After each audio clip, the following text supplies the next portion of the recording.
शुरुआत करते हैं। चलिए, 5वां एपिसोड, शुरुआत काज़ी कादन जो कलाम। शाह अब्दुल लतीफ़ भिटाईअ खां अॻु जे ज़माने जे सिंधी साहित्य जो इतिहास अञा ताईं अणचिटो आहे। शाह खां यकदम अॻु वारे वक़्त जे ॿिनि शाइरनि मियां शाह इनात जन्म 1613 ऐं 1623 विच में ऐं वफ़ात 1701 खां 1719 ईस्वी विच में ऐं शाह लतीफ़ जे तड़ ॾाॾे शाह अब्दुल करीम बुलड़ीअ वारे 1538 खां 1623 ईस्वीअ जो कुझु कलाम असांखे मिले थो। वेझड़ाईअ में गुज़िरियल कुझु ॾहाकनि में इन्हनि ॿिनि शाइरनि जे तसनीफ़ुनि ऐं ज़िंदगीअ ते जीअं पोइ तीअं वधीक रोशनी पई आहे।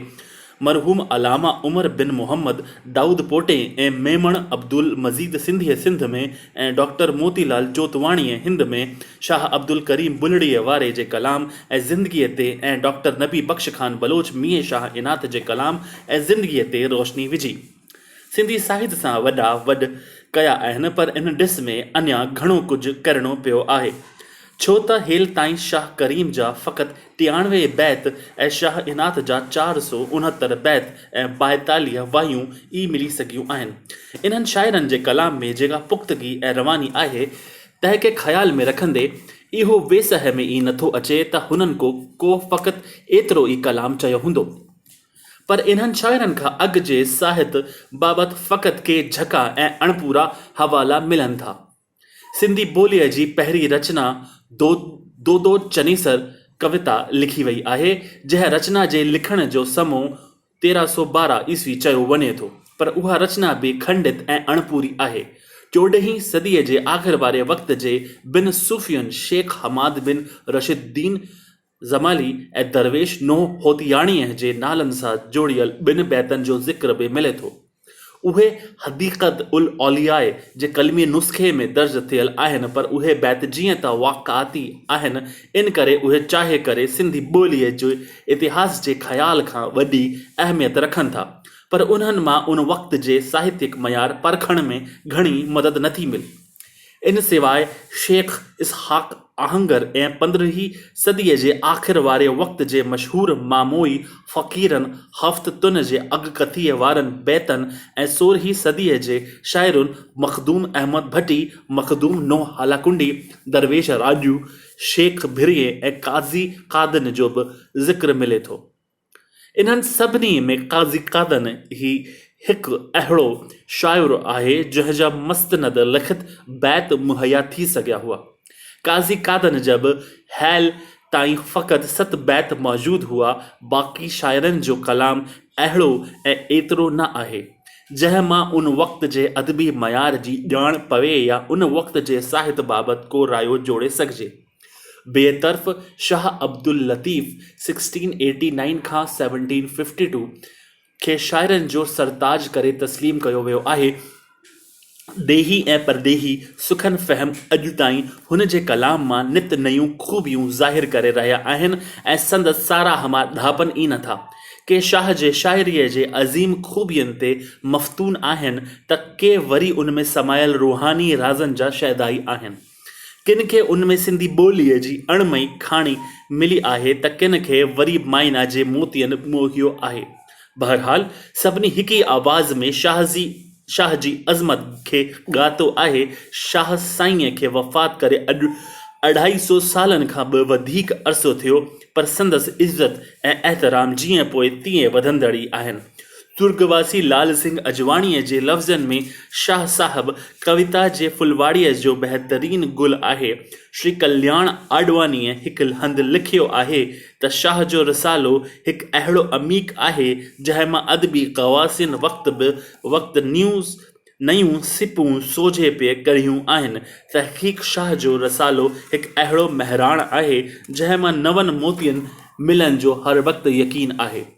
Doctor H.T. सोरले जंहिं शाह साहिब जी लाजवाब शाइरीअ में ख़ासि चाह वरितो आहे ऐं अंग्रेज़ीअ में शाह अब्दुल लतीफ़ ऑफ भिट किताब लिखी, आलिमनि जे अंतर्राष्ट्रीय बिरादरीअ खे शाह साहब जे शाइर जी चाशनी चखाई आहे। त पंहिंजे हिकु ॿिए किताब मूसा परवागनस में 7 चुंड ॿोलियुनि जे जंहिं में क्लासिकी यूनानी, क्लासिकी लैटिन, फ्रेंच ऐं उर्दू भी शामिल आहिनि। तिन जे गुज़िरियल 250 सालनि दौरान थियल मुख्य 13 शाइरनि जे चुंड कलाम में सभ खां मथभरी जाइ असांजी सिंधी ॿोलीअ जे शाइर शाह अब्दुल लतीफ़ खे ॾिनी आहे।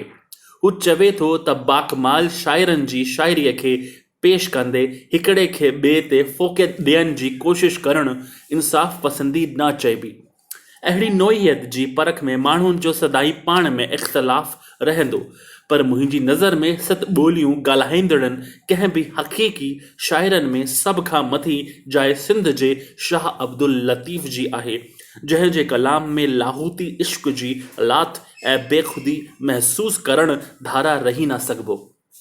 अलामा आई काज़ी शाह जे कलाम खे शाइरीअ जे 3 नागुरेज़ अंतर्राष्ट्रीय मयारनि, उन जे ॻाइजी सघजनि जी लियाक़त, शेर जे कंहिं बि इस्लाह खां बालातर हुजण ऐं इस्तेमाल जी ज़बान वारी कसौटीअ ते खड़ो पाए शाह खे आलमी दर्जे जो शाइर करे सॾियो आहे।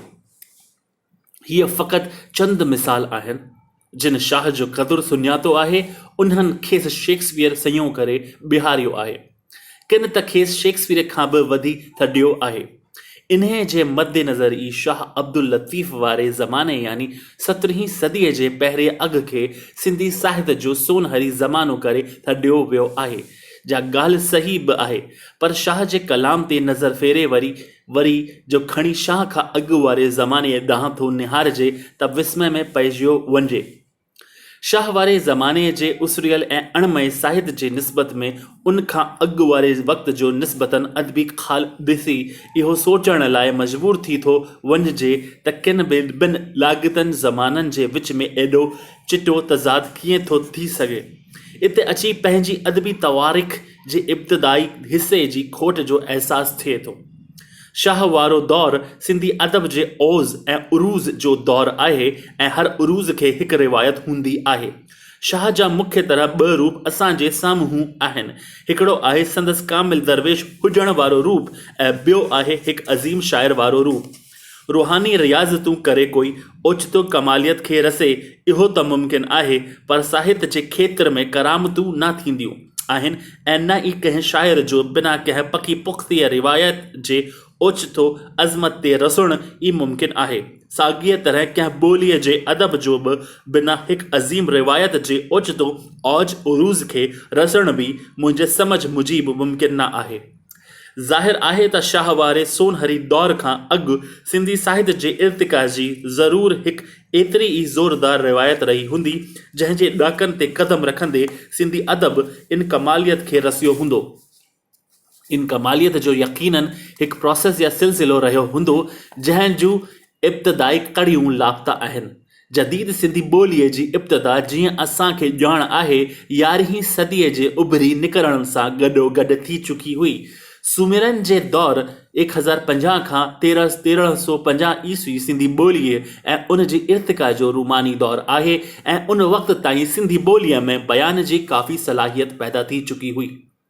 सिंधीअ जहिड़ी हिकु जानदार, असर पज़ीर ऐं तरक़ी पसंद ज़बान जा जीअं संदसि गुज़िरियल 4 सदियुनि जे मौजूदा साहित्य जे इतिहास मां ज़ाहिर आहे, हमेशह पंहिंजियुनि भेनर ज़बानुनि जे साहित्य सां हमक़दम रहंदी आई आहे ऐं जंहिं सिंधियुनि खे शाह भिटाईअ जहिड़ो आलमी दर्जे जो शाइर ॾिनो, सा शाह खां अॻु पंहिंजी ओसर जे पहिरियनि 6 सवनि सालनि ताईं पंहिंजियुनि भेनर ॿोलियुनि खां पुठिते या मयारी साहित्य खां पाली रही हूंदी। सा ॻाल्हि एतबार में ई नथी अचे, ख़ासि तौर इन करे जो इन दौर में सिंधीअ सां गॾु उभरी निकितल ॿियुनि जदीद भारतीय ॿोलियुनि में काफ़ी साहित्य रचना मिले थो। हिते इन हक़ीक़त बि ध्यानु लहिणो त 14वीं सदीअ जे शुरू थींदे थींदे उत्तर हिंदुस्तान जे साहित्य में भॻती हलचल नाले सां हिकु ज़ोरदार लहर हली हुई, जंहिं दौरान इन इलाइक़े जे साहित्य आकाश ते विद्यापति, जयदेव, कबीर, मीरा, सूरदास, तुलसीदास जहिड़ा सिज, चंड, तारा ऐं नखट नमूदार थिया हुआ। सिंधीअ में इन हलचल जे महारथियुनि जे टकर जो शाइर 18वीं सदीअ जो संत शाइर शाह अब्दुल लतीफ़ ई लेखियो वियो हो। शाह करीम ऐं शाह इनात जे कलाम जे मद्देनज़र उन्हनि खे बि इन हलचल जे कवियुनि में शुमार कयो वञे थो, पर उहे बि अरिड़हीं सदीअ जा शाइर आहिनि। इहो ई सबबु आहे जो डॉक्टर मोतीलाल जोतवाणीअ पंहिंजे किताब शाह अब्दुल लतीफ़ हिज लाइफ एंड वर्क में चयो आहे, Shah Abdul Latif was a late participant in Bhakti movement.